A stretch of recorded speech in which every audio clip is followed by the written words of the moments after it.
नमस्कार मैत्रिणींनो, आज आपण गुरु पौर्णिमेनिमित्त बनवणार आहोत तांदूळाची खीर। हे दूध गरम करायला ठेवते, मलईदार दूध आहे। खीर बनवण्यासाठी अर्धा तास तांदूळ भिजू टाकलेले आहे। अर्धी वाटी तांदूळ हे आता मिक्सरमधून जाडसर काढून घेत आहे। दुधाला छान उकळी आलेली आहे।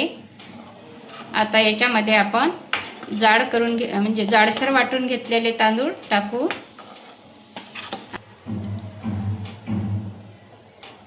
मंद आचेवर 15 ते 20 मिनिटं होऊ द्यायचं। खाली लागू नये म्हणून असं मध्ये मध्ये फिरवत राहायचं। ड्रायफ्रूट फ्राय करून घेत आहे तुपामध्ये। बघा अशा प्रकारे घट्ट झालेली आहे। याच्यातनी आपण साखर टाकून घेऊ।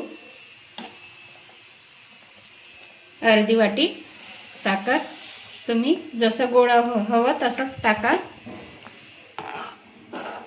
खीर छान झालेली आहे। याच्यामध्ये असे ड्रायफ्रूट टाकून घेऊ आपण, तळून घेतलेले। थोडेसे सजावटीसाठी ठेवू।